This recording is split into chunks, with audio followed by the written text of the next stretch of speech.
Never ready. The broadcast is live. How do you feel about that, Jesse? I feel good about it, but I can't see you still. Hang on. I've still got the... Why are you so bad at your job? Hello, everyone, and welcome to the Got Till 5 podcast. My name is Max. His name is Jesse. Welcome to the top 5 fictional American heroes. Nice hair, Jesse. Thanks, mate. I've just taken my hat off because I got all nervous about the camera, and I thought we can't both be wearing hats. People won't know who's who. So I thought I'd take it off. It's got a bit of a cut. Look, see that I shaved on the side? Very nice, very nice. And we're both blonde bombshells, except I've got more hair than you. Your hair's a joke, mate. You're a 30-year-old man, nearly. Yeah, and I'm in lockdown. I don't have to impress anyone. No. So anyone listening on listeners stuff, we're doing this live on... Are we on YouTube? We are on YouTube, live from the world of YouTube. Lovely. So if we make reference to visual stuff, that's why. So sorry if it's boring for you listening types. But you can find it on YouTube and watch it later, right? Exactly. And then people can follow along. And this is it forever now. Yeah, exactly. And I like doing this format. I like having you and me facing each other. I like seeing your face. Thanks, babe. It's lovely. So America. It's their American yeah. birthday coming up. How do you feel about America? I like America and American things. I don't like their racism. But I went to America for the first and only time last year, end of last year, and everyone was very lovely. I went to Texas. They were all very nice to me, and I really like it, and I want to live there. So I'm a fan of America. Would you go predominantly for Texas? Like, you send one place, that's it? I'm a bit of a homebody, mate. I think you know me. I don't visit. I allow people to visit me. I don't like to move around much. But so yeah, only because I know it. But basically, no, I think I'd live anywhere except New York. New York seems like a horrible place to live to me. Why? City, innit? And and full of New Yorkers. But I don't know, it feels all built up, and like what I like, my America that I like, the America that's in this guy's soul, is like expansive. It's rural America. That's what I love. I want rocking chairs outside of houses, no one locking their doors because they all know each other, shotguns. You know what I mean? Like, that is the America that I want to live in, and that ain't New York or LA and places like that. Not bothered about that. Just want nice rural happiness. You're a country Get off my property! That sort of thing. Just rocking back and forth from Ma. Yeah, exactly. Where Courage the Cowardly Dog lives. That's where I want. Nowhere. Yeah, the middle of nowhere. Excellent. I love that we're doing this episode to kind of celebrate America. You haven't actually said what we're doing. No, I haven't. About America.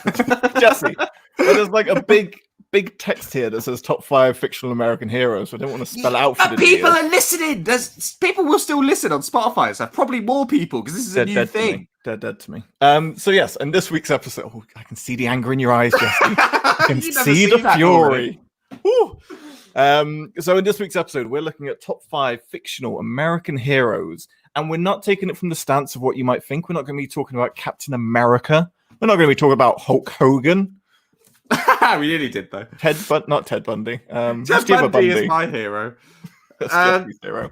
We're going to be looking at. We're going to be telling Americans who they should be honoring this Independence Day. People they should be looking up from 2 limey bastards over in the UK.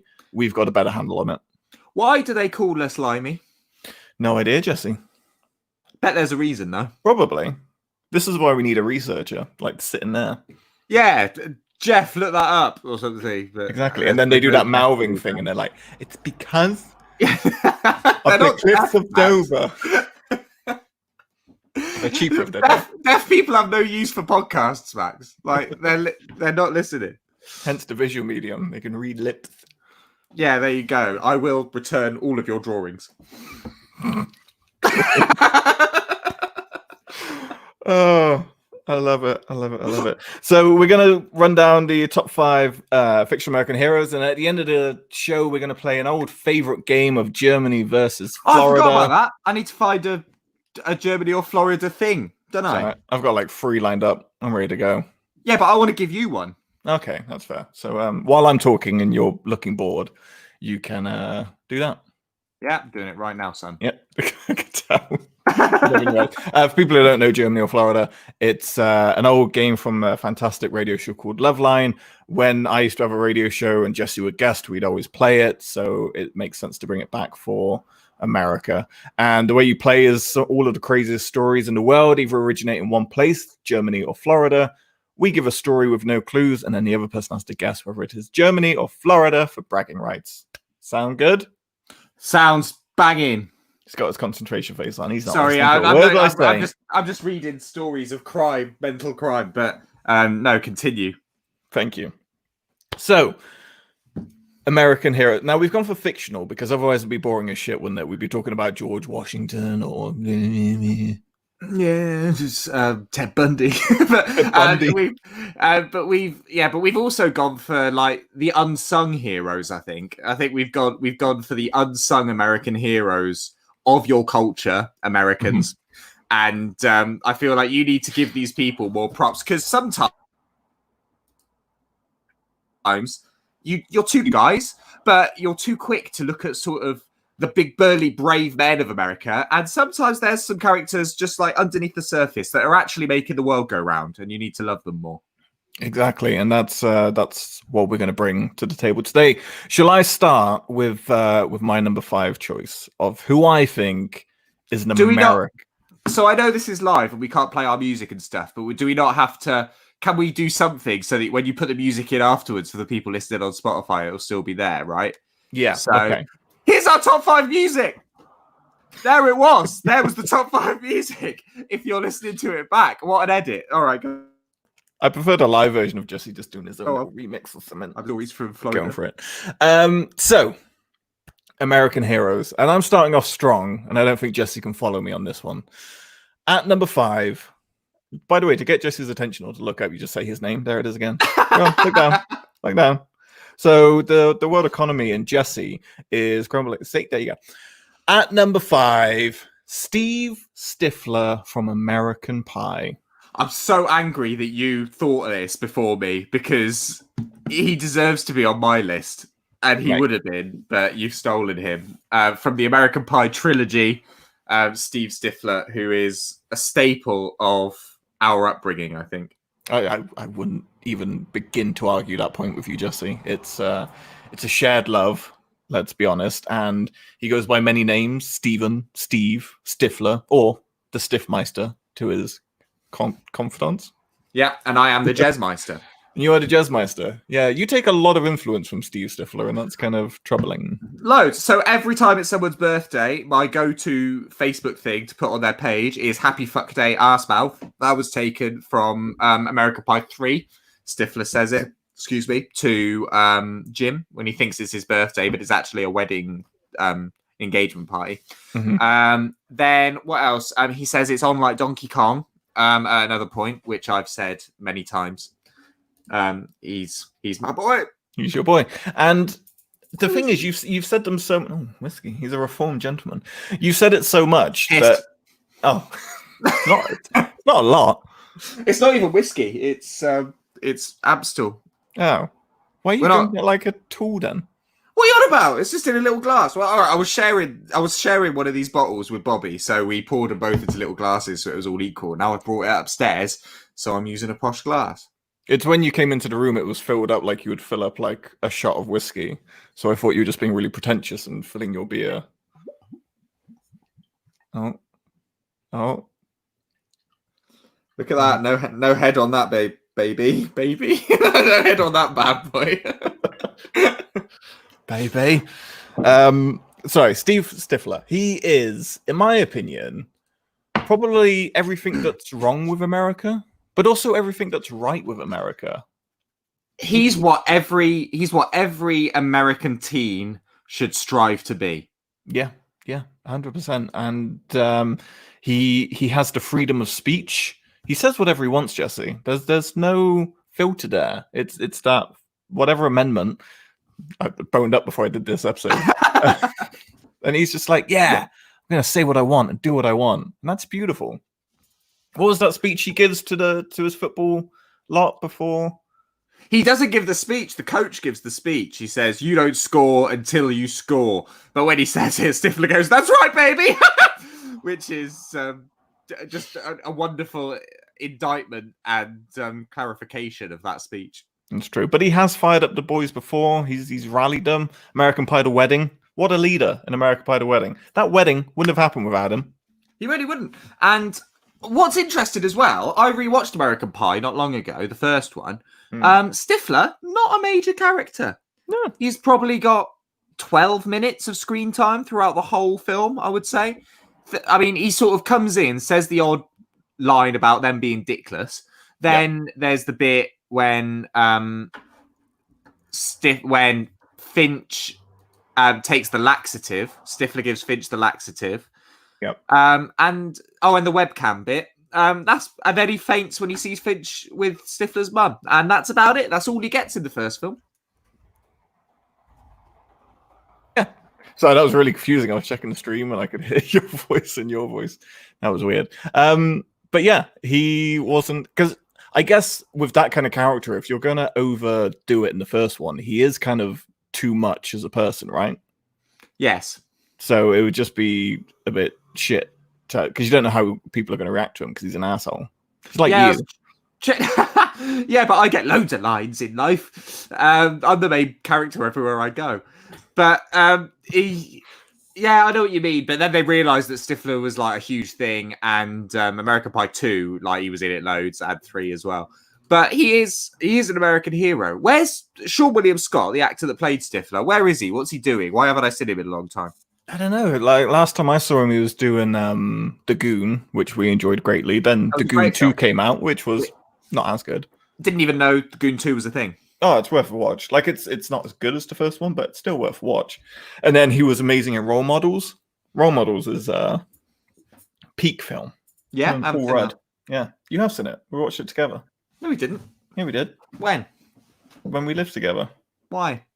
Because I wanted to amuse you and please you, Daddy. I don't remember that. I've got no memory of that. Sorry. Yeah, thanks for that lovely evening. Why do people not remember lovely evenings with me? It's very, very disheartening. He also embraces his sexuality a lot. I think that's important for very repressed Americans. He fucks Jim's grandma. He makes out with Jim. He does, yeah, but in order to see some hot lesbian action. Exactly. Fair enough. Hot lesbian action just always takes me back to Eric Bischoff, and it's a troubling correlation in my head. You know what? I know for a fact that there's a few people that listen to our podcast, like people I know that aren't really up on films like this. They're going to be listening to this, like, what is going on? Which I'm quite looking forward to. Well, they're all on Netflix now. And all of my picks as well, are they? Every American Pie. Yep. Right. Treat yourself. Treat yourself. I watched number 1 the other week, and it was delightful. It's good times. Also, in American Pie Reunion, we find out that he's just kind of like a common working stiff. He's just working in an office, and he's like, fuck this, I don't want to work here anymore, and he quits. So he's an everyman. He's an everyman. He is relatable to the common man. That's why I think Steve Stifler, as you said, Jesse, every teenage boy, even every teenage girl should have a bit of Steve Stifler in them. And just really... if he had it his way. Yeah. And then just embrace that I don't give a shit attitude. That's what I want. I completely agree. What an excellent start. Steve Stifler, we salute you, sir. Who are you going to pick, by the way? You know, we have our... by the way, is my username going to come up on the YouTube? We go. I went for Jesse the Max Rapist. Nice. so that might appear for people watching. Sorry, he's not. I've lost my train of thought. What was I saying? I know. I got very distracted by rapists. Yeah, specifically a you rapist. No, yeah. I love Stifler. That's a good start. Good. Number 4 from you. It's mine. Okay, who should I go with first? No, it's in a specific order. Is it? I'll put it on the screen. Oh, okay. Here he is. Right, so I didn't know it was in order. Like, I just thought we could just do it. I thought I'm freeform, yo. I'm an every man. No. Like Stiff. So, this is, his name is Coach Klein, and he is from the critically acclaimed... should have been an Oscar-winning film called The Waterboy, which is one of Adam Sandler's vehicles. Coach Klein is played by Henry Winkler, who everyone knows as the Fonz. Lovely man by all accounts, and a great actor. He plays this coach right, of a high school football team, American football team, Americans.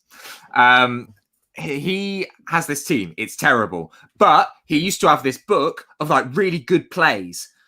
Plays as in not like Shakespeare, like as in American football, as in like American football plays, like tactics and shit. So he had this book. He wrote them. He was amazing. He was brilliant at it. And then this other coach comes along, big bully boy, and this bully boy coach basically takes the book from him. And now this rival high school with this coach is an amazing team because they're using Coach Klein's plays, but he can't do anything about it because he starts off as a pussy. But that's why Coach Klein is an American hero, because he starts off as a pussy. He's scared of this other coach who's stolen his stuff. Then the film, even though he's not the main character, Adam Sandler playing the Waterboy is the main character, who basically plays a mentally handicapped lad, but it was in the 90s, so it was all right. And but Coach Klein is on his own journey because he learns to deal with his own fears. And eventually he's not scared of the other coach. And he faces everything that makes him a small person. And also he has Roy Orbison tattooed on his ass. He does. What mama don't know won't hurt her. Exactly. So he's got these. So he's good at these pep talks, which is important for Americans. Americans could do good pep talks. So he pep talks Adam Sandler to play American football against his mama's wishes. But even though he's a bit scared, really, he does get over it. He had a mental breakdown. He gets through that. And he's a brave, brave man. And I think that he needs to be celebrated more in American culture. He could lead the Patriots to the Super Bowl every single time. Absolutely. He's a goddamn hero. And where did the term bully boy come from? Because we've been using it for about 15 years now. Bully boy. Yeah. I don't know. It just alliterates well, doesn't it? It just rolls off bully the tongue boy. nice. Yeah, bully boy. I just really like it. It's just a fun thing to say. I don't know. Maybe it came from somewhere, but I'm going to, until someone challenges me on it, I'm claiming it. Claim it as our own. I think that's fair. So Coach Klein. How does because there's the farmer who is the defensive lineman coach. No one understands. You kind of that's how he talks. That's how he does his plays. I like it after they win their first football game, when they're at like the after party at the fraternity house or whatever, and that guy, that defensive lineman, the farmer guy, is just like topless with both of his nipples pierced, just like chasing around all these women. It was a simpler and better time. It was. Waterboy as a film. We're gonna do Waterboy. Water sucks. We're gonna do top 5 Adam Sandler movies, which a lot of people have rolled their eyes at one point or another, which is criminal because people that roll their eyes at Adam Sandler films haven't seen the good Adam Sandler films. No, they go like, "Oh, Jack and Jill," and all of his terrible stuff. No. He's a world-class actor. Yeah. I mean, he plays himself or a handicapped lad, but he does both very well. And, I can't even play one of those well, Jesse. Exactly. I don't know. You've done a pretty good job at a handicapped lad most of your life. But no, there's 90s Adam Sandler films that, to be fair, you probably had to watch them between the ages of like 10 and 14. But we did. And that is what makes them so special to us. Happy Gilmore's undisputably a good film, I think. It is. I think Happy Gilmore is that one film that everyone agrees with is good and they enjoy as an Adam Sandler movie. I watched a fail video the other day where a guy was golfing and a swan came to attack his golf bag, and he said, "Stop looking at me, swan." Piss myself. It was the funniest thing I've ever heard in my life. Amazing. That's like a mashup of Adam Sandler. Exactly. Film. That's exactly what I want to do. But Coach Klein is played by, I always forget his name. Henry Winkler. Yeah, the Fonz. And who is one of those guys who, so the Hoff was the same, who sort of, David Hasselhoff and Henry Winkler, these are American celebrities that are A-list celebrities in name, but D-list celebrities in work. Do you know what I mean? Yes. Like they don't, everyone knows who they are, but they don't get the big A-list jobs, to the point where people like the Hoff and Henry Winkler come over to this country and play bad guys in our pantomimes every Christmas, which I really treat them like gods. David Hasselhoff was Captain Hook. Yeah. I can't think of a better casting for Captain Hook than David Hasselhoff. No, it's brilliant. And also, I did think that Michael Bolton would make a very good Captain Hook. He should come over here and do that one day. It's true. There's the Lonely Island song where he sings about Captain I think Jack Sparrow. that's what made me think, because I saw him in that gear and I was like, he'd be a good Captain Hook.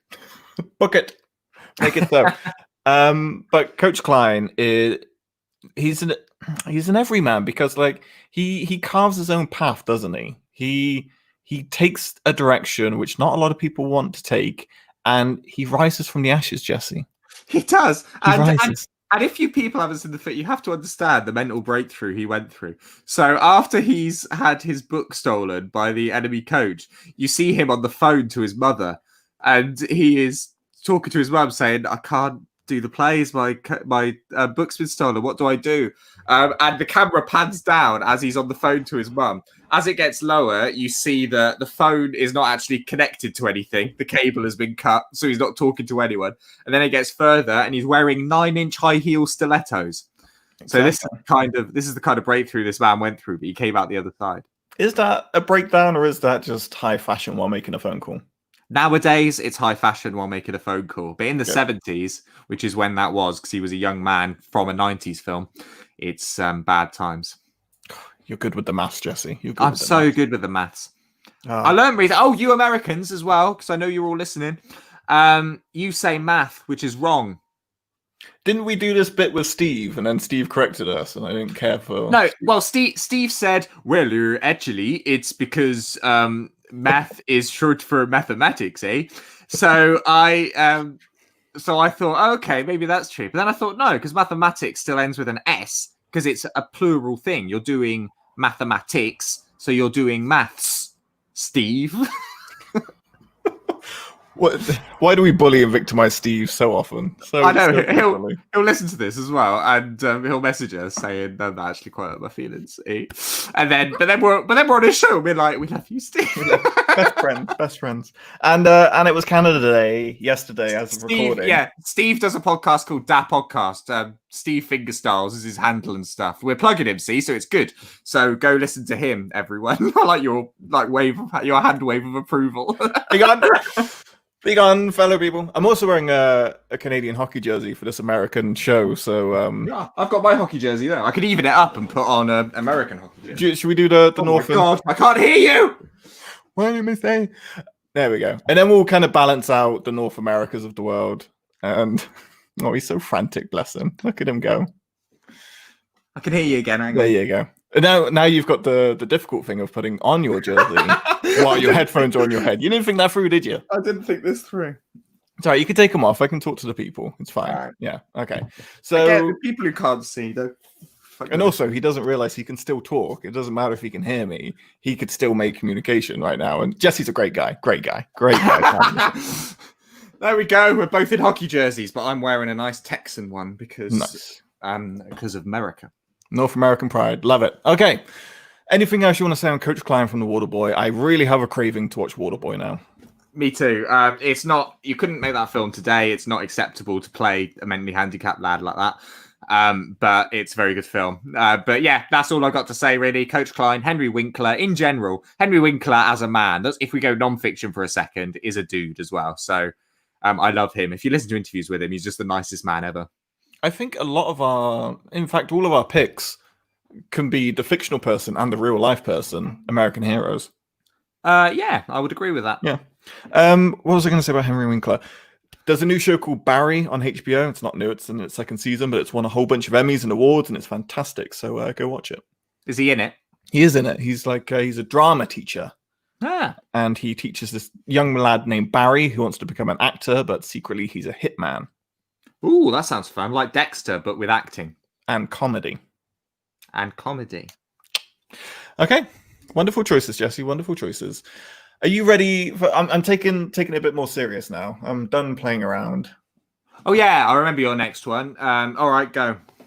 I think this is the most justified choice of all of them. Like, legit. Yeah? I'm about to blow your mind. Okay. President Thomas J. Whitmore from the hit 1997 movie Independence Day. Did you ever watch Independence Day? No. Wow, you uncultured Yeah. swine. I know. I've never seen Independence Day. It's like one of those massive holes in my film knowledge. I don't get how you escaped the 90s or the early 2000s while watching Independence Day around someone's house. Oh, you didn't go around people's house because you're unpopular. Some lonely child boy. Lonely little boy. That's it. Okay, so sitting in my own room watching Adam Sandler and Jim Carrey films and Power Rangers. This explains so much about your personality. It hurts. Okay, so let me tell you about President Thomas J. Whitmore. A president, America, you can be proud of every goddamn day. Because, Jesse, he is not only a war veteran. That's right, he fought in the Gulf War. He makes mistakes and he owns up to it. And that's okay. But he's a true leader who didn't retreat in the face of aliens invading. Could you imagine if aliens invaded today, Boris Johnson and Donald Trump handling that? No. What would be the response? Like, honestly, what would be the response? COVID is arguably an invisible alien. Very tiny alien. Yeah, a tiny invisible alien. And like it could be, it couldn't be argued because it's not true. But like just say it was. Boris Johnson and Donald Trump have proved that they can't even handle that. So what would they do if actual aliens appeared? Why have you picked this president and not Jack Nicholson in Mars Attacks?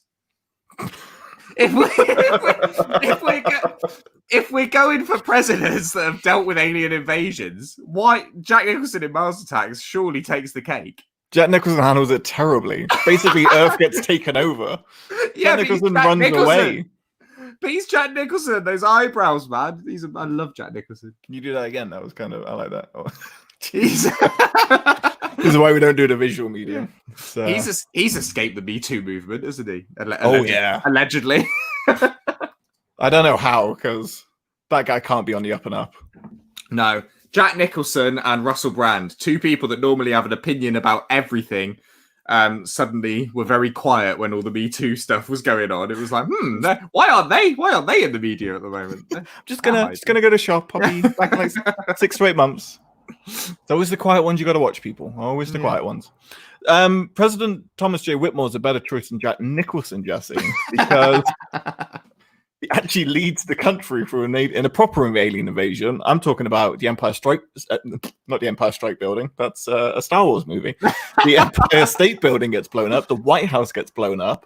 All of these famous landmarks. It's a world invasion, and he steps up to Will Smith and Jeff Goldblum step up to the plate, and it's beautiful. And you know what he does? Sorry, what you have a comment about Jeff Goldblum? No, I like him. I didn't know he was in Independence Day. Carry on. Yeah, it's literally Will Smith and Jeff Goldblum fighting aliens. It's the greatest film ever made, Jesse. Sounds pretty good. Well, what do the aliens look like? They're kind of like a mushroom, front-facing mushroom. Front-facing mushroom with tentacles, but little arms. They got like little arms as they walk, and like bowed legs. They kind of walk a bit. So like a jellyfish. Like a jellyfish. Yeah? They're not scary. Oh, they're scary, Jesse. I just hang out at beaches waiting for people to get stung so I can piss on them. It's not a revelation we needed or asked for, then. Wasn't needed. So basically... Or I just get myself stung. It's like, someone come wee on me. Oh no, I've been stung and I don't know the cure. Where have you been? Where have you been stung? Right in the mouth.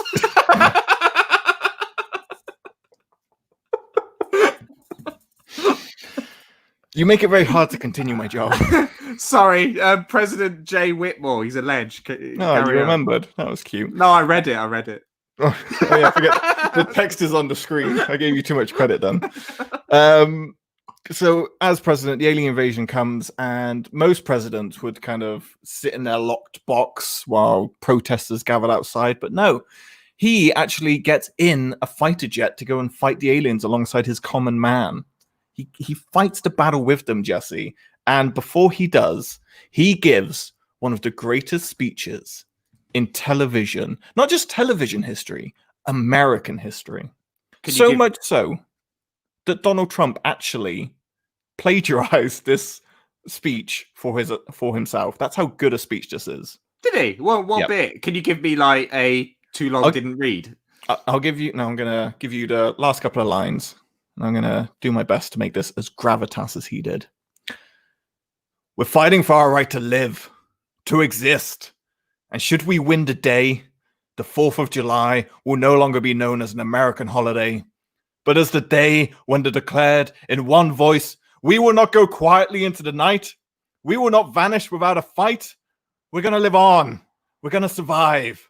Today, we celebrate our Independence Day. Tear. Literal tear. Literal chills, Jesse. Literal. God, I love you. That's powerful shit. Although the not going into that good night is ripped off from Dylan Thomas, who is a Welshman. What do you want me to do with that? Praise the Welsh? They didn't do fuck all in the alien invasion, Jesse. They did fuck all. You don't know that, just because the cameras weren't there. That's true. Could you imagine just cutting to a lovely little Welsh valley? Get him, boyo. Get him. Tom Jones was in Mars Attacks. The Welsh Tom did Jones their was bit. in. The Welsh did their bit in the alien invasion then. Why are we still comparing Mars Attacks to Independence Day? They're very separate films. He closes the film with, I believe it's not unusual, is what he closes the film with. He does. Doesn't he lose his head, or is it Pierce Brosnan that loses his head? Were we talking about this recently, or was I talking about it with someone else? Probably someone else. You bring up Tom Jones a lot. No, it wasn't specifically Tom. No, it was it was Mars Attacks I was talking about. I don't think Pierce Brosnan loses. Doesn't who's the one that looks like a horse from Sex and the City?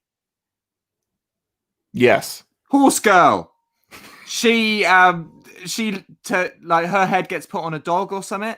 Yes, that's it. Is that it? Sarah Jessica Parker. Is that her Sarah name? Jessica Camilla Parker. Parker Bowles. They're all horsey. Something like that. They're all horsey. She does look like a horse though. Oh, no, we shouldn't criticize the way people look. I love her. I love the rise of that then. Just she's a horse. I feel bad for saying that. Everyone's beautiful. I said to you about a girl who looks like a horse earlier, and we said something quite crude about having sexual intercourse with her, and you just messaged me going, just do her from behind and put a sugar cube in her mouth. So people listening, this is the true Max. When he tries to sound all professional on here, that's the sort of thing he sends me when I talk about women that look like horses. I said it in a much nicer way than that. Much nicer. Just do her from behind and put a sugar cube in her mouth. My career is over. My friends are leaving me. Got a laugh out of you though, so that's what it matters. It's just going to be you and me left at the end. Like everyone's going to leave me and I'm just going to be stuck with you. That's the plan. That's the plan. That's why Jesse tells these stories. I'm counting on it. Let's make Max as lonely as possible. So the president fights alongside his people after his rousing speech. He wanted to sacrifice himself to destroy the aliens by flying up into their stuff, but then someone else did, and it was heroic. He did actually die in the sequel. No one's going to watch the sequel, shit. Actually fighting the aliens for the second invasion, and that just shows what a true American hero he is. He is the quintessential what an American president should be. Fair play. I like him. Good job, President Thomas J. Whitmore. Well done, Thomas J. Whitmore. You ready for yours? Yeah, put it up on the screen. I don't understand I don't understand how you're going to do this one, but at number 2. How could you not know? So this little lady is called Buffy Summers. She is the titular character from Buffy the Vampire Slayer, and this has nothing to do with the fact that I'm rewatching Buffy the Vampire Slayer at the moment, and I'm a little bit obsessed with it. So Bobby's never seen it. Bobby never saw it the first time round. So she seems like the typical type to watch Buffy. I know. So she tells me that she was in love with Freddie Prinze Jr. as a child. Then she found out that Sarah Michelle Gellar was with her and vowed to herself she would never watch anything with Sarah Michelle Gellar in it ever. I think that's fair. I think that's a fair It is approach. fair enough. Yeah. So she's never watched it, but now I'm making her. And I never knew this. She's actually enjoying it. I never knew that you were a Buffy fan. If it was big in the 90s, I was there, son. It's true. Well, you and me hung out post Buffy. Buffy was done after. Yeah. But I mean, primarily as a kid, I liked Buffy because of Spike and Oz. Right, they were the two characters that I liked, and I think that's quite a big part of my personality because Spike is just a rambunctious, punky British man. and Oz is Seth Green, who people always say. There's this picture that someone sent me once of, it's at an awards show or something, and it's a picture of Simon Pegg and Seth Green like having a drink together in the after party or whatever. Someone said, "Oh, you and Max." It looks like you and Max. So you're Simon Pegg and I'm Seth Green. I'm cool with that. I'm totally cool with it. I mean, there's other people in Hollywood I wish I'd look like, but I'll take it. Yeah, I've said that. There's certainly people you would not want to look like. I think Simon Pegg and Seth Green are okay as our doppelgangers. Yeah. But anyway, but Buffy, this is specifically about Buffy. So Buffy, you've got it every time you take your hat off, mate, and that mop of hair comes down. Look, it's quarantine. What do you want me to do? Like, what am I meant to do with this? It's just dreadful. I've been getting my hair. Quite nice. People have been shaving the sides of my head and stuff, so I at least look respectable. This is why I'm wearing a hat. All right, let's just move on. Right. Go about your vampires. I'm seeing my dad. My dad listens to this. I'm seeing my dad for the first time in a very long time in 2 weeks, I think. And I'm really hoping that he is a bold gentleman and he always keeps his hair very close. But I'm really hoping that because of quarantine and stuff, he's going to turn up with like long hair, basically looking like Hulk Hogan. Like Hulk Hogan, yeah, that's what I want. I want my dad to look like a British Hulk Hogan. Anyway, he's like, dun, dun, dun, dun, dun, dun, dun, dun, dun. Dad, if you're listening, can you wear a do-rag when we meet up, please? Thanks. So anyway, Buffy, the Vampire Slayer. She is, what you don't realise about Buffy, mate, she is the first, I don't know about the first, I haven't done my research, but like she's like a massive female protagonist on mainstream television, right? That's not a big thing. So I watched this interview with Joss Whedon, who wrote and directed Buffy the Vampire Slayer, like created the whole thing. And he says that he was sick of seeing horror films when the pretty blondes were always like the first to die in all these horror films. They were always victims. And he was like, why can't we make a pretty blonde an absolute badass? So that's what he did. So she is a hot blonde that shows you don't have to be a cheerleader. You don't have to be just on the arm of some hot dude. You can be like a lifesaver in your own right. She keeps Summer High, or whatever it's called, where she lives, which is weird because her surname's Summers as well, which is too coincidental. But she keeps it safe from vampires. Not only vampires. There's teachers that giant praying mantises that disguise themselves as teachers. There's werewolves. You remember that? Yeah. There's what else is there? Which ones did I watch recently? Oh, there's an assassin guy that turns himself into a million worms. That's just how he moves about. She has to face up to her boyfriend when her boyfriend turns evil and fight him. She does some really intense stuff and makes powerful decisions as a hot blonde. And I feel like that's underrepresented. And Americans, you can be hot, you can be blonde, you can be a girl, and you can still slay those vampires. Be an absolute badass. I was thinking about this. Slay girl. Slay girls. Slay. I was thinking about other female people that I admired as a kid, and Pink Power Ranger popped into my head. Female people. Pink Power Ranger popped in my head as another sort of woman that would kick ass. But when you think about it, she was a damsel in distress more often than not, really. She was. And the Green Power Ranger would just come and... Or no, initially the Red Power Ranger would try and save her. Then he got cock-blocked by Tommy the Green Ranger, who just swanned in with his flute. And he completely... Which, by the way, I've tried many times, never works. You cannot play a flute. No, you cannot play a flute and pull any form of person. But you can if you're Tommy, because he plays a flute through a mask. How do you even do that? The mouth is covered on the mask. And he still does a tune. He still plays tunes. So, I mean, he's got gifts that all of us need. Maybe that's the secret. Maybe that is the secret. But anyway, Pink Power Ranger was a damsel in distress, really, when you break it down, which is a shame. Kimberly, I love you. No hard feelings. But Buffy was never a damsel in distress. She is always the kick-ass one. She's hot to trot. And I love her. Fair. So I feel like she's an American hero from the perspective of if the world was overrun by zombies and vampires. Well, it helps. But But what I'm saying is she's an American hero because little girls were watching that in the 90s going, I can be badass. Do you know what I mean? Exactly.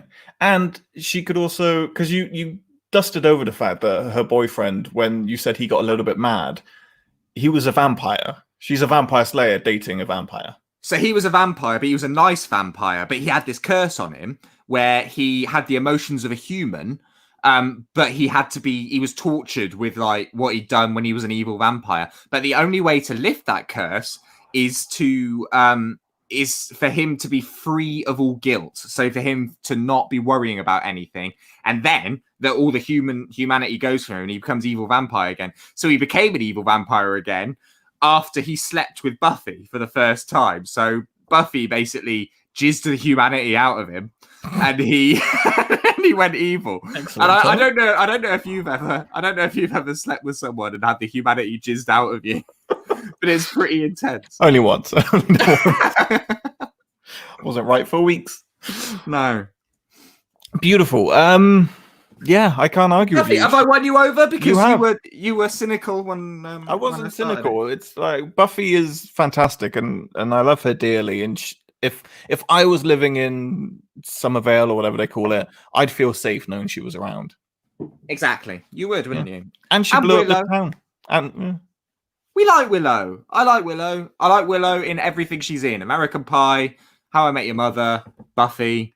Has she been in anything else? I don't know. That's pretty good though. She's a talented actress, man. I mean, she's not. She's kind of set for life with those three. Yeah, they're three like top-notch things that she's done. Fair play. Yeah.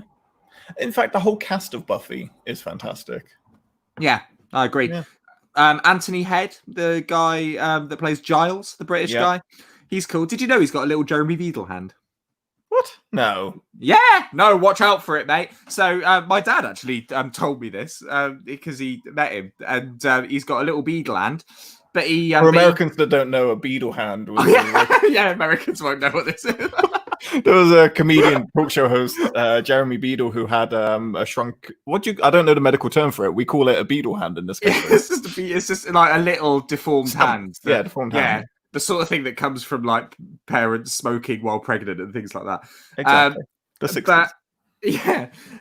But he's got a little beadle hand. But he, when I was, so I play an instrument called the cajon for anyone who doesn't know, and I used to be in a band and play it. And we used to because we used to have a special little microphone stand for the microphone for my instrument, and we called it the beadle mic.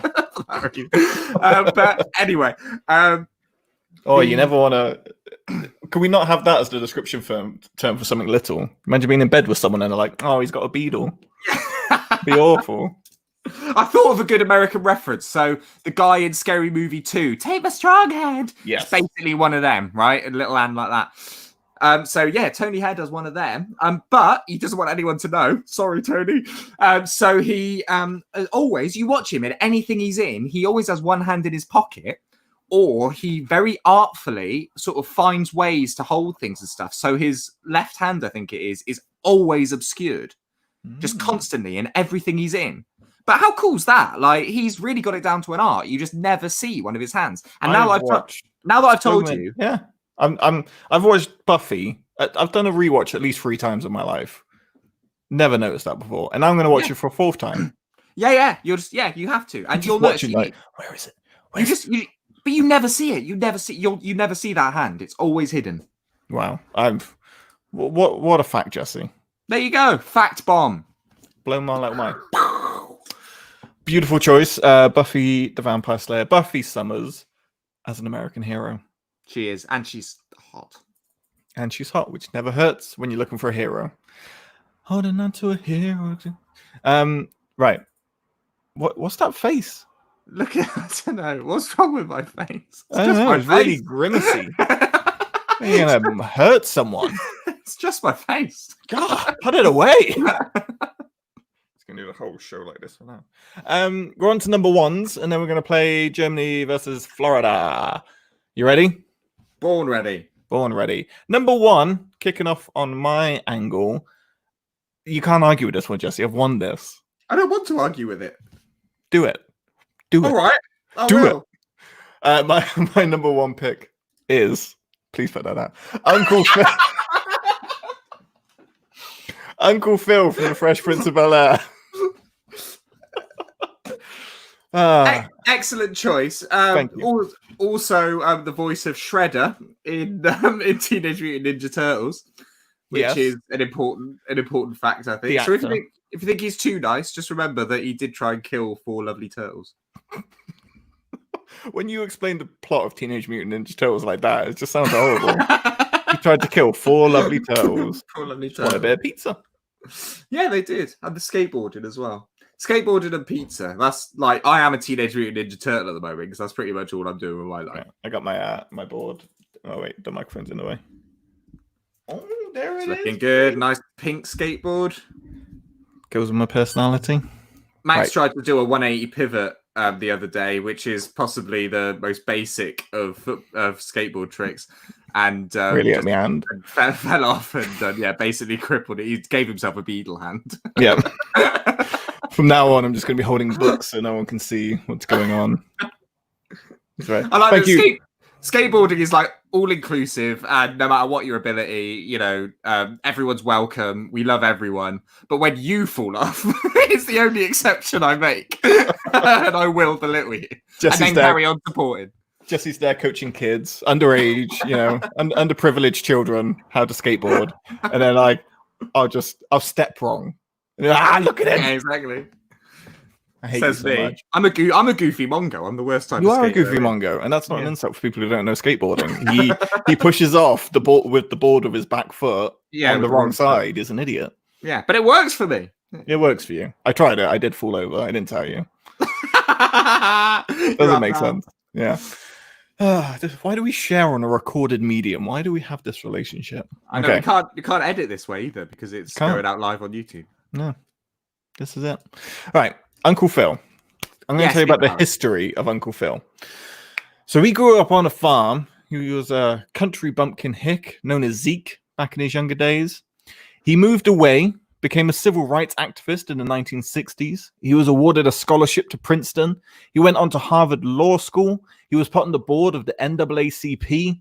He was awarded the Urban Spirit Award for his work in promoting civil rights. He is a conservative but runs as a Democrat. He is a hardworking black man who pulled himself up from nothing to become one of the most influential judges in the state of California. He raised a family and he took in a goddamn nephew, Jesse Benz.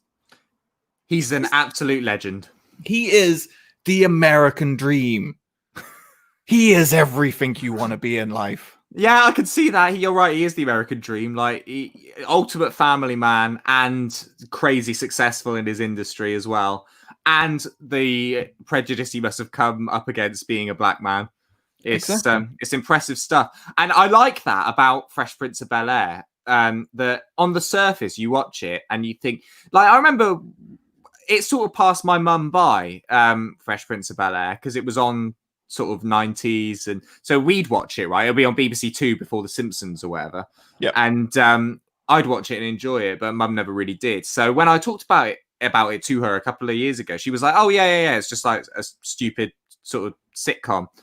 And I was like, "No, there's so that's so because you start when you first meet Uncle Phil, he's the typical dad figure in the sitcom. He's the one that's spoiling everyone's fun. You're slightly scared of him. He's the dad. Do you know what I mean? Yeah. But then as the series goes on, like you say, like in your description of him, you suddenly realize all this stuff. You peel back the layers of the onion, baby, and you start to realize that there is a lot to this character, and this character actually has a really good heart. Yeah. But it takes a while to realize that, and you have to stick with the series. But it's really well written, the Uncle Phil character.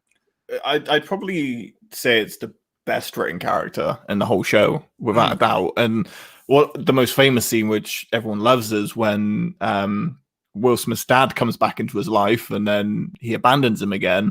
And then there's that moment between Will Smith and Uncle Phil that is just like, tears me up every time, Jesse. Why does he want me, man? Yeah. And then the hug. Oh, how badly would you want a hug from Uncle Phil? Oh, man. He's a nice big man, isn't he? All I want right now, just to be swaddled. Oh, do you want to talk about it, mate? I'm very lonely. Do you want me to? I'll put on some quarantine pounds for you, and next time we meet, I'll be able to give you a nice meaty hug. Thank you. That's all I want. I'm not going to let go for a while. It's going to be beautiful. Yeah.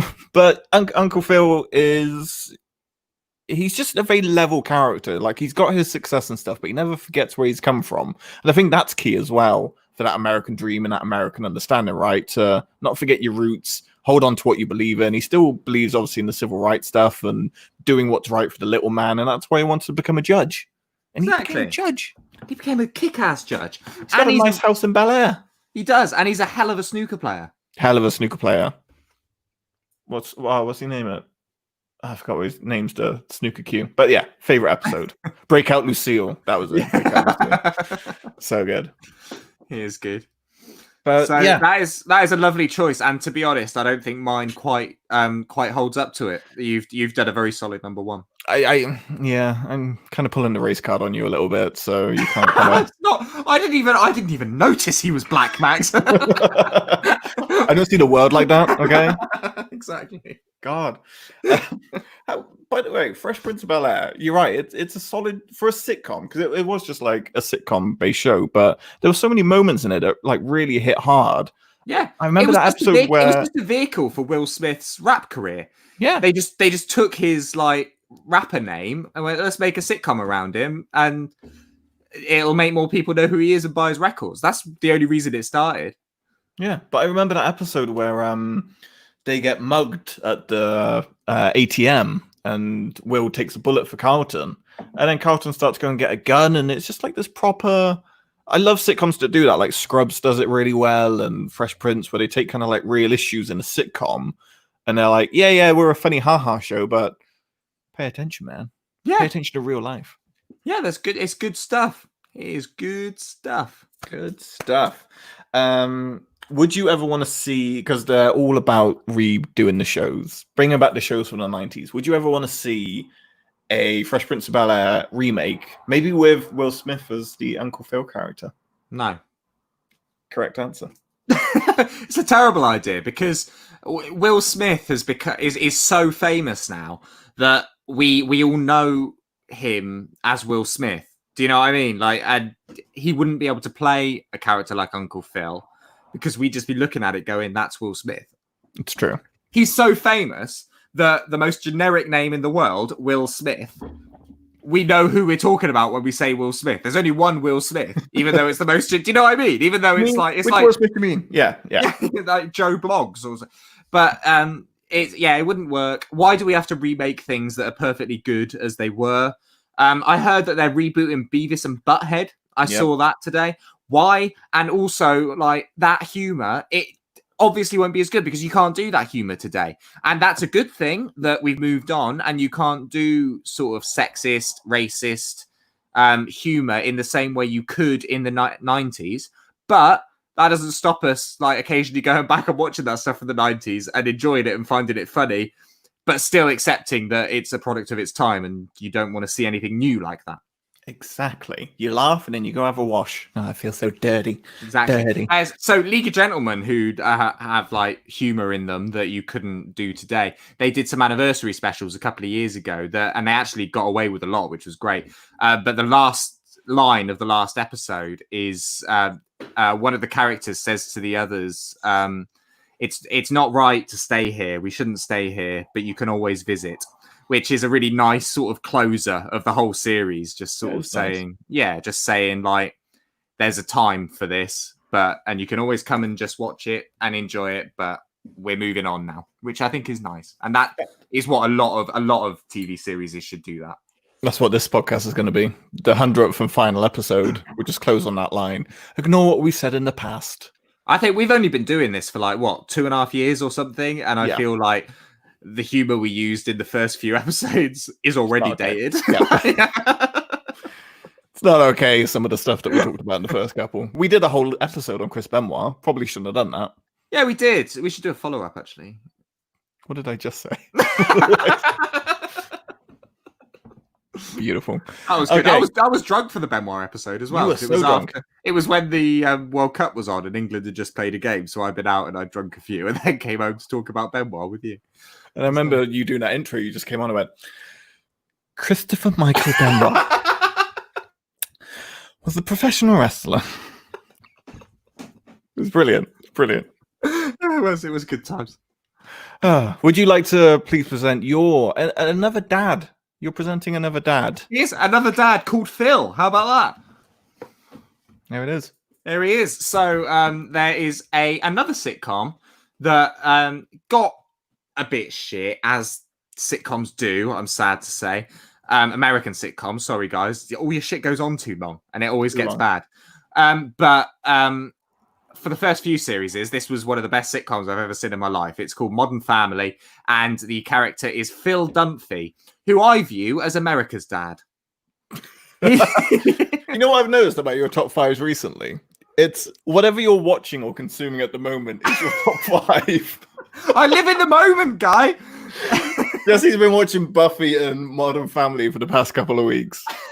That's Jesse's attention span and memory. It's amazing.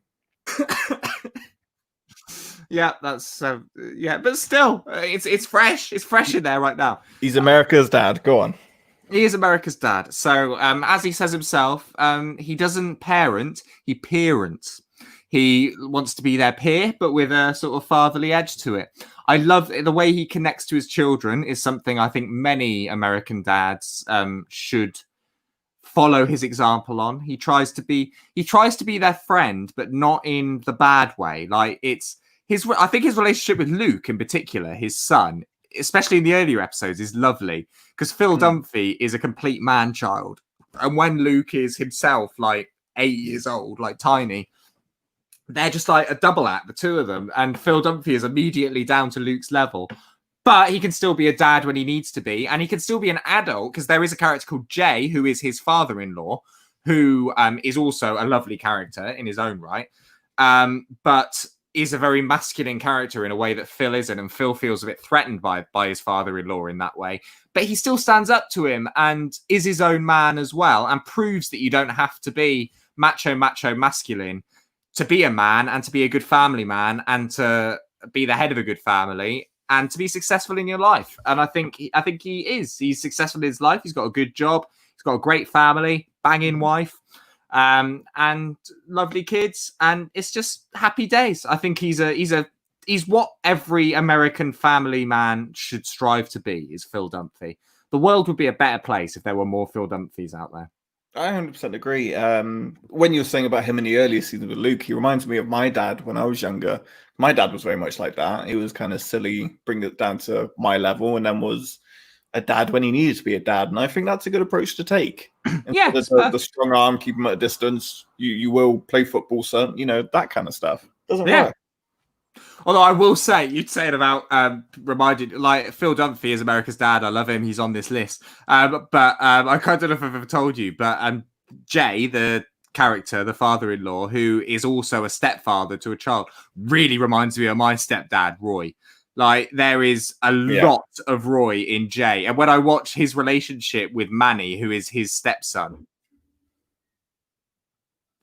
and sort of like your son, but not your son, and like all that sort of weirdness, but the way he handles it is just like my stepdad was. So that gives me the woman fuzzies watching it for that reason as well. But that's lovely. Again, we love him. Max and Jesse understanding of how we work as human beings. Loving, supporting father. Keep him at a distance. But Phil Dunphy, every American should be Phil Dunphy. And America would be just a beautiful, peaceful, happy country if they were. I think so too. He shows his weaknesses, but he is also still respected. Like I know they kind of make fun of him as the dad figure, but they still respect what he says and lays down the law on. Exactly. And he's always got, like, sometimes it's twisted for comic effect, but he's got logic behind everything he says and does, which I admire. Yeah. And if I'm ever a dad, I'm just going to make up logic. Make up logic. But your plan is just to become a stepdad, though, right? That is my plan. I need to find abroad. No, not abroad. You can't say that anymore. We just had the conversation, Jesse, about what you can't. Oh. I'll just come in after someone's already had a few. Had a few. Just picturing Jesse on like first dates. Oh, it's lovely to meet you. Any kids? No? Oh. Okay. Check. Yeah. I'm a natural born stepdaddy. I don't have enough time to unpack that. I don't have enough time to go into all of that. But yeah, I think Phil Dunphy's correct. He's a business owner. He's everything you said. He is quintessential America, and it's what all men should be. What all men should strive to be is a combination of Uncle Phil and Phil Dunphy. Perfect. Yeah, I was going to try and combine their names then I realised they're both called Phil. You can't do that. Philip Banks. Uncle Phil. Wouldn't work. Yeah. So when Max sent me his list earlier, he put Philip, what's his Philip name? Banks. Philip Banks on the thing. And I was like, who the fuck's that? Yeah. Uncle Phil. Everyone knows it was Uncle Phil. That's his name. Yeah, I changed it. Look, it's on the text. There it is. All right, back to mine. Wonderful choice. I'm going to put a light on, so amuse the people with an anecdote. Do you have an anecdote? No. God, no. Be quick. Right. There you go. Just going to sit there in silence.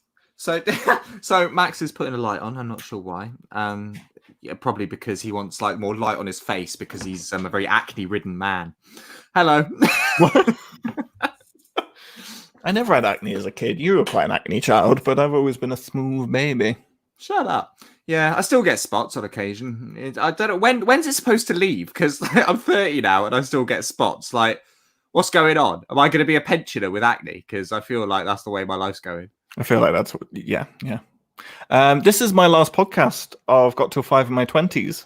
Oh right, I thought you were just calling quits on the show. This is my last show. It's been a great ride. I was like, we should talk about this.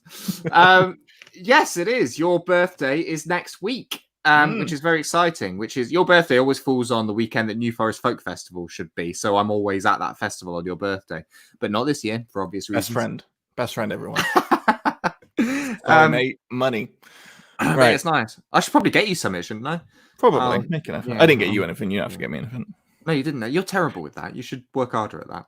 No, but the plan was before this lockdown happened, because I was telling you that you have to do something for your 30th, do something big, and you're like, I don't really want to. And I was like, Jesse, you go, I don't want to. I was like, go on. It's like, I want get all your friends together. Like, all right, that sounds like a good idea.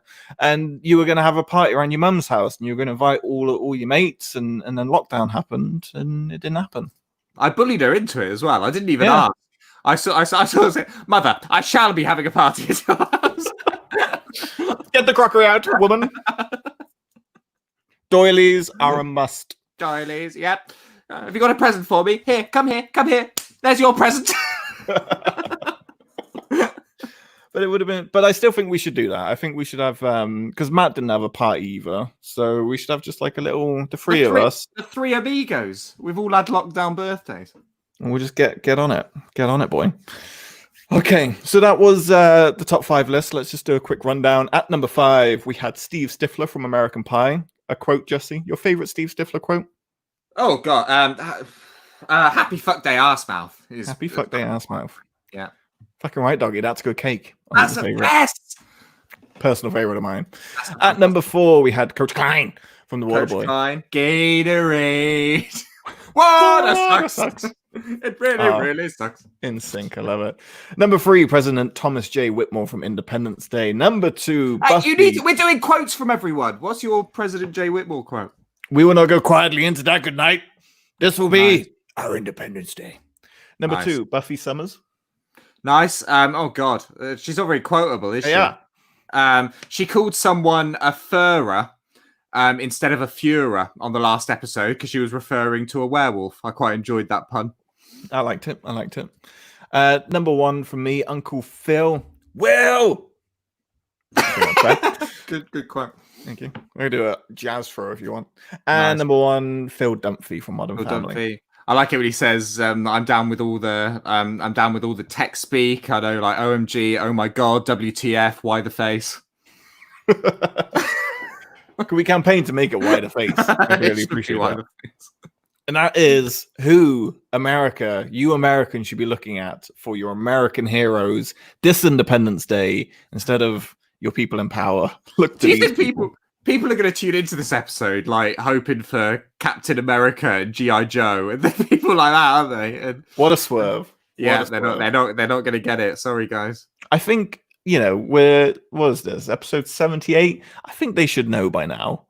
Yeah. What they're getting. Do you want to play a spirited round of Germany or Florida? I do. Just to close the episode. Are we going to make this a regular thing, just to sort of finish off the shows, or is it just a one-time thing? Why are we doing it, Max? Is what I'm basically asking. It's got Florida in the title. Why not? And I miss it because Florida's in America. Exactly. We used to play it on my old radio shows, and I really used to enjoy playing them. Yeah, fair enough. No one else liked them, but I enjoyed them. Fair. Yeah. Okay. I've got a fair few, but I'll where shall I start? Okay. Ready? Yeah. Can I start? So, a man faces prison for fake fishing in a lake. So, a man is in trouble because officials are convinced that he's a poacher. He claims the trout that he was supposedly poaching were frozen fish purchased from a local store that were already gutted and ready to cook. All he wanted to do was show he was a good fisherman to his kids. I'm starting off sweet. It gets darker. Okay.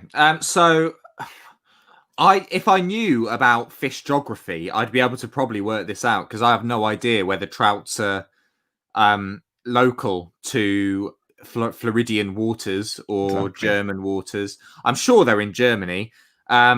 Florida, I'm not sure. You don't really hear about Americans eating trout. Trout doesn't seem like the sort of fish Americans eat. So for that reason only, I'm going to go with Germany on this one.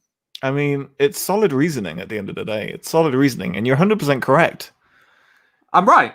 Alexander Doniger from Kiefersfelden, Germany was on vacation in Austria, and he wanted to play a prank on his 7-year-old twins. So he put these frozen fish, chucked them out, waited for them to fall, and then pretended he caught them to play a prank on the kids. But he was arrested, and they thought he was poaching, and he could have landed 6 months in jail. Amazing. I know. Check out my Sherlock Holmes skills. That was actually quite impressive. You've always been good at Germany or Florida, though. You have to listen to all the information, and you need to just imagine it happening. To all the little clues. All right, what have you got for me? Okay, so a 33-year-old woman and her older boyfriend were sleeping in their bedroom about 2:30 a.m. when the boyfriend's wife stormed in with a rifle. The wife pointed the weapon at her 42-year-old husband and his younger girlfriend, threatening to kill them both. The husband, according to the accounts, the husband got the gun away, but that didn't stop her apparent rampage. She urinated on the carpet outside the master bedroom, defecated on the kitchen floor, second rifle, and started destroying Christmas decorations. There's some quotes, but yeah, let's go with that. That's the story. There's a lot in there. There's a lot in there. I mean, the guns automatically make me point to America, but the shitting on the floor. The shitting on the floor points me to Germany. It's a 50-50 split, in all honesty. What a response! I mean, say you found your partner cheating on you, would your first response be to? I don't think I'd have it in me to produce a shit at that moment. I think, yeah. I mean, it wouldn't have been my first response before reading that. But now I've got ideas. Yeah, exactly. I'm easily led. You're just trying to push it out, and it's just not coming. You're like, yeah, wait. You you son of a bitch. Go back to your whore. Okay, here we go. It's coming. Purely for the guns, I'm gonna have to go America. Florida. I'm going Florida. Going Florida.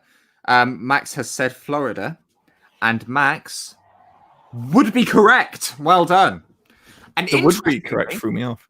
What's really good about this is that I should have said the woman, the wife who came in with the shotgun and did the poo, even though this was in. Why is poo such a funny? It's funnier than like shit, isn't it? I don't know why. So much fun.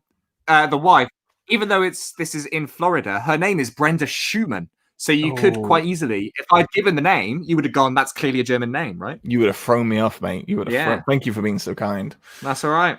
Okay, I got a story, and this is one of my personal favorites. Okay, this is called Rescue Mission for Lifeless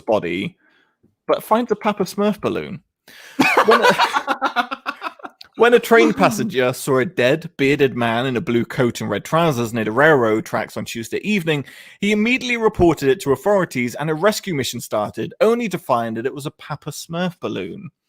Florida or Germany? This is my favorite story of all time.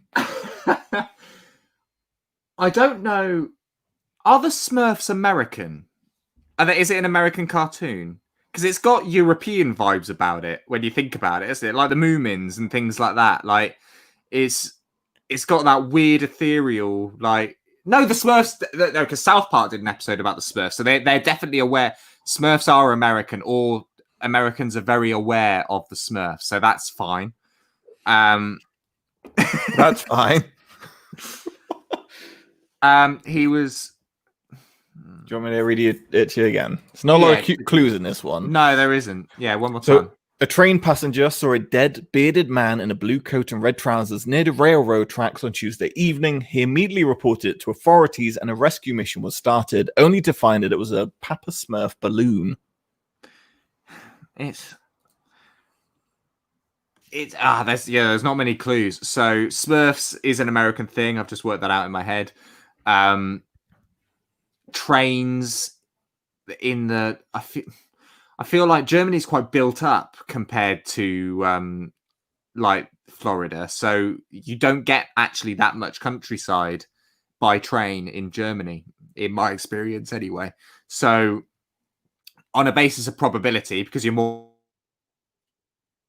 likely to be out in something that could look like a body in the countryside, I'm going to say Florida for this one. He's going Florida, everyone, and he's incorrect. It's Germany. Brutal. Dusseldorf, Germany. Dusseldorf. So they saw this what they thought was a bearded man, and a helicopter crew arrived and spotted a potential victim. And even though he was wearing red pants, blue outerwear, and a red cap and a white beard, it was actually a partially deflated Papa Smurf balloon. And members of the rescue crew said the balloon victim looked like a little deflated, but was otherwise fine, according to a press release from the district police, Ryan Krause News. So Papa Smurf was taken to the nearest police station, but all attempts to reach relatives had failed, according to the release. They had a bit of fun with it, Jesse. The Germans had a bit of fun. Oh. So, speaking of the Smurfs, Smurfette, right? Dangerous territory, Jesse. She must have been passed around like a spliff. There it is. There it is. No, it's a question. Like, it's a question. It's a question. I want your answers on the postcard. I don't really view the Smurfs as sexual beings. Like, you don't see baby Smurfs knocking about. I think they just produce from flowers or some hippie shit. But and you're right, actually, because we never got any new Smurfs, did we? It was just that gang lived together. So they all came to be at the same time, and they were just there. And it was Gargamel that had the horn, because he's the one that wanted Smurfette. Yeah, which was really fucked up. But if you think about it, they must age because Papa Smurf is older than all of them. He is the elder, and he gets to wear a different colour. Yeah, so I don't have the resources to tell you the backstory of the Smurf breeding program. I just hope that she was not passed around like a spliff. We all do, Max. I hope she was respected, not fed any sugar cubes.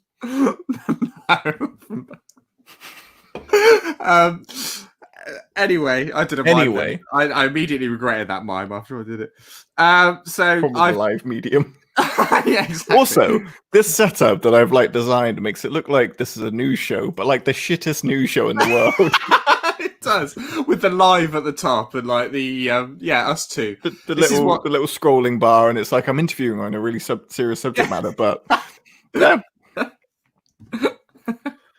Yeah, anyway, not a really serious subject matter. It's like, so news at 10, we will find out if Smurfette did in fact get DP'd. Steve's ears just pricked up then. He's all excited. Have you got another one for me? I've got another one for you. You ready? Ready. Oh, I love Germany versus Florida. Right. A woman is jailed for allegedly striking her boyfriend after he finished first and stopped pleasuring her during a mutual oral sex session late at night in the victim's home. Okay. The woman, 50, was quite old for oral pleasure. You're never too old for oral pleasure. You never too old for oral pleasure, No. Jesse. She was arrested on a misdemeanor charge stemming from the 11 p.m. encounter, in the bedroom of her lover, who was only 32. So we've got a bit of an age difference here. Yeah. Scott is the man. Scott had dated Delian, who is the lady, for the last 5 years on and off. That's in bunny ears, so that's what someone said. Deputies were summoned to Delian's home by a witness who heard the couple arguing and saw Scott atop Delian, punching and scratching him. She also allegedly struck Delian with a stick and threatened to hit him with a wrench before the tool was taken from her hand by the witness. Germany or Florida. Who has a wrench at hand in the bedroom? Handy, am I doing it wrong?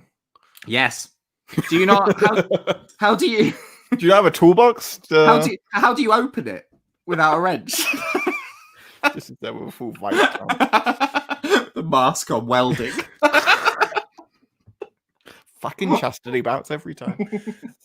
Both of those names as well don't scream Germany or Florida. They could be either or. No, well, I was actually trying to avoid saying the names so that it didn't swerve you, but then Scott had me American, but then Delian had me going Germany. So yeah, it's weird, right? I'm at a bit of a loss. So basically, she went down on him, and well, they were going down on each other. I'm picturing a 69 like a seesaw.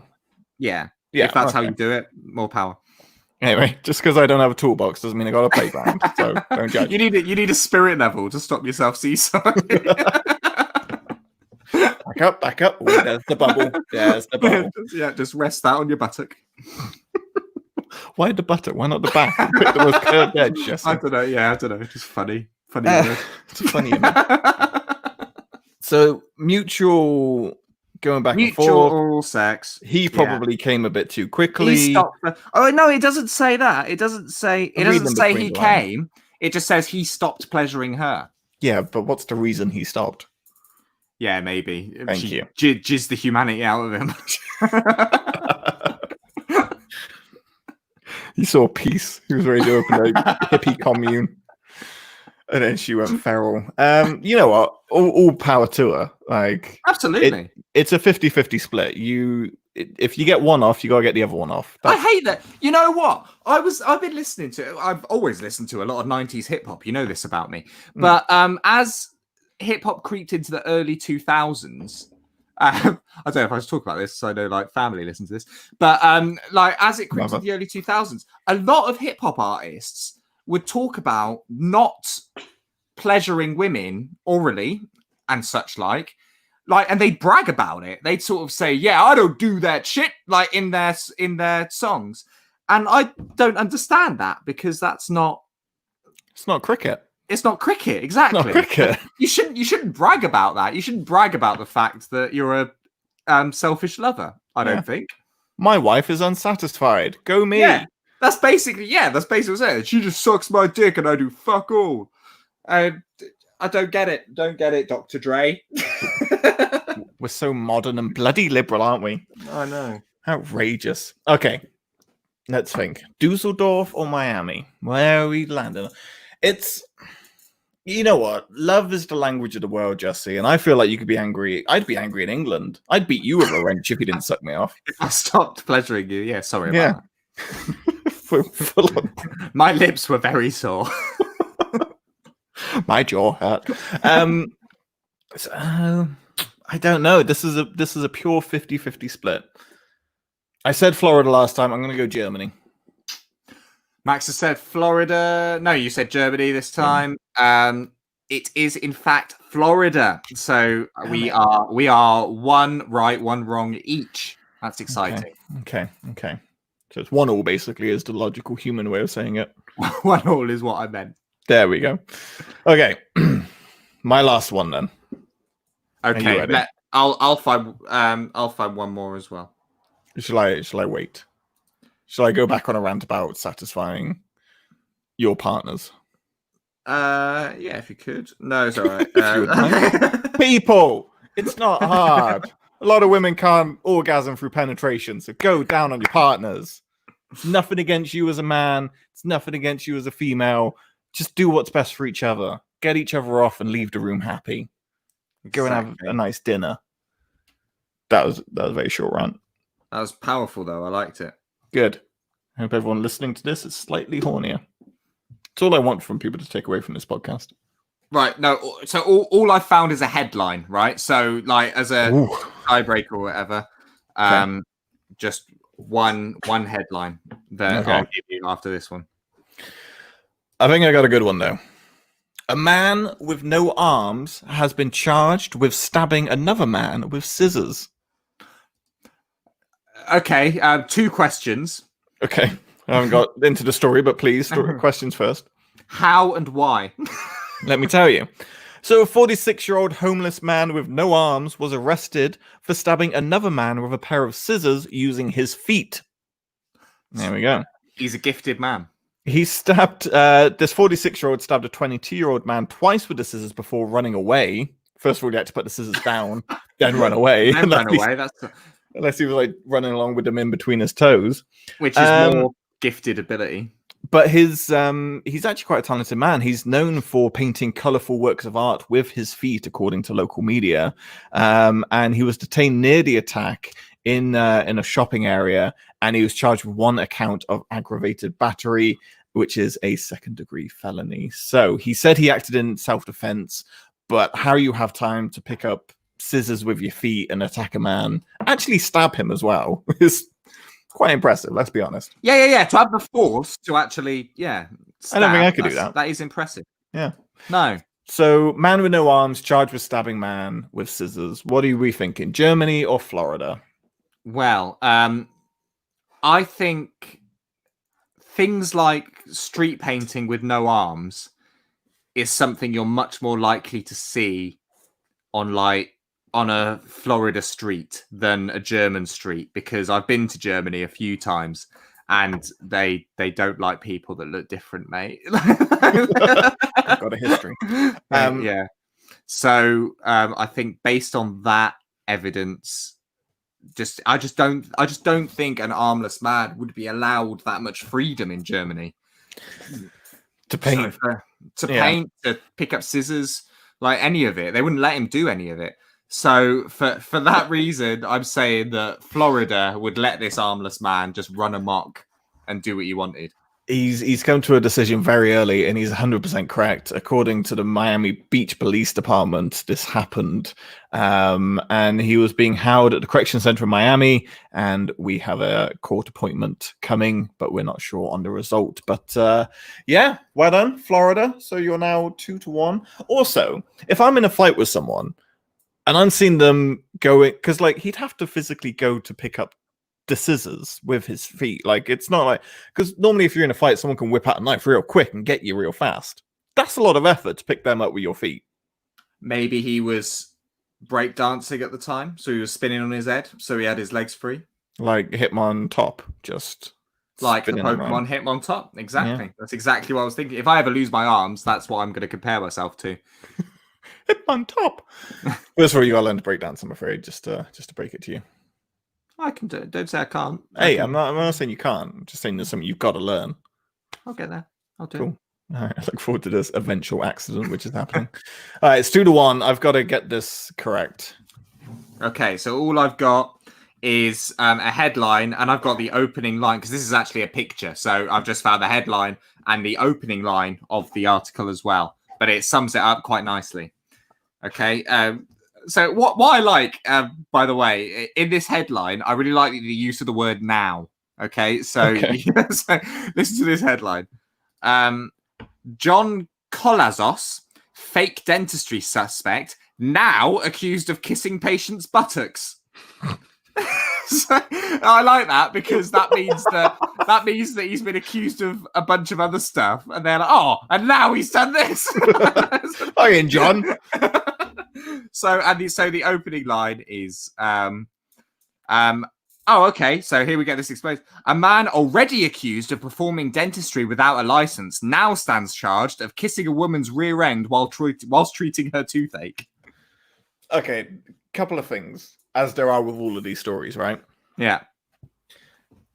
I don't know if I've been going to the wrong dentist office, but normally when I'm in the dentist chair, I'm in this position.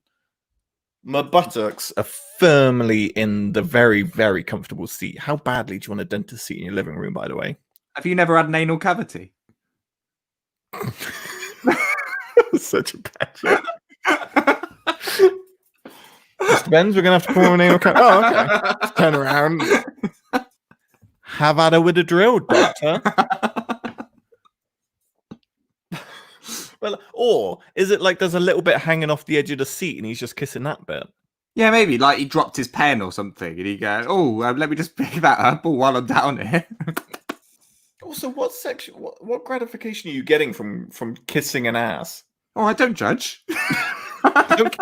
This has got till 5. You don't kink shame. You know the rules. But little kiss on the buttock never hurt anyone. Well, that's more romantic than sexual, Jesse. Paul McCartney, we've talked about it before. He has an ass on the bottom. He knew. Yes. He knows.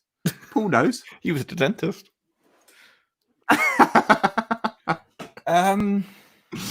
So what else did he do?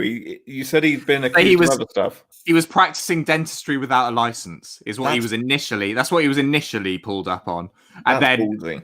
Yeah, so he was arrested for that, and then whilst he's already been arrested, and this bird goes, "Oh, by the way, he kissed my bottom." One more thing, he kissed my bottom. Oh, that is a very, very tricky one. Also, because I've always had this logic that you can pretty much pretend to be anything in life because no one ever checks university degrees or qualifications. So if you wanted, Jesse, to be some kind of marketing genius, all you have to do is say that you've been to university and studied it, and you'll probably be okay. Yeah. People don't check. So if you said you went to Oxford and got a first on it, they might check it. They might check. But just go University of Gloucestershire of a 2-2. Exactly. Yeah, no one cares. Yeah, give it a mid-level uni, or in your case, just like bottom feeder. Bottom of the bottom. Not in the way this bloke fed on bottoms, but but the thing is, like, do that with like normal jobs where you can kind of like slide into an office, blend into the background. Don't do it with something where you're like a doctor or something where you have to actually do shit. Yeah, you know. And if you're doing something just as a pretense to kiss women on the bottom, like there are easier jobs. There's easier ways than dentistry. Yeah. In fact, dentistry is probably the worst option if that's why you got into that line of work. They're literally lying down. Maybe you like the challenge. That's true. Yeah, maybe he's a maverick. I respect him. I thought you would. Oh my god, this doesn't make any sense. It literally makes no sense, and it angers me. I think that's the footnote of this show. It makes no sense. Okay. Again, it's gonna have to be a punt. It's gonna have to be a punt in the dark. Florida. You said Florida. He is right. We're gonna have to call that a tie. We ended it in a tie. We're both champions of Germany or Florida. Well done. Well played, sir. Well played. Thank you. Shake hands. Shake hands. Well You just made me spill my drink doing that. I panicked. You made me panic. Thank you for that. I love Germany or Florida. God bless those two nations. We should, yeah. Can we do a top 5 German summit just so we can play it again? Yeah, I wonder what we could pick. We'll find something. Yeah, top 5 David Hasselhoff songs. Do you remember his song "Get in My Car"? That's why. No, jump in my car. Jump in my car. Jump in my car. That's an amazing. And then he got more aggressive as the song went on. Yeah, jump in my car. They used to play it on the Adam Carolla show, didn't they? Like, if there was ever a slight awkward silence on their show, they would just drop in "Jump in my car." Treasure. I need a drop man. That's what I need. That's the end of the show. Happy Independence Day. We've given you who you need to root for as your American heroes. We've also given you stories from your nation's heart that shows the best kind of people that you have in your land. We do. And some German ones just for the lols. Just for the lols, because they're basically the America of Europe. Jesse, where can people go if they want more information? I can actually do a little ticker at the bottom. Don't really need you anymore. Oh, what? So, well, people listening, because there are still people listening, Max. You've forgotten about the listeners. You're There you just go. looking at the viewers now. So you can listen to all of our stuff, subscribe to us, all that good stuff at a little website called gottill5.com. Gottill5.com. Also, subscribe to this YouTube channel if you're watching, and you can check out all of our other live streams because I do enjoy doing them so much.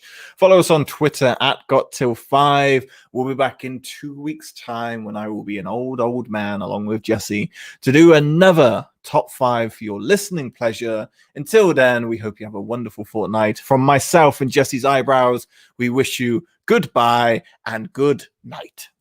Bye. Love you. Bye. Broadcast is ended.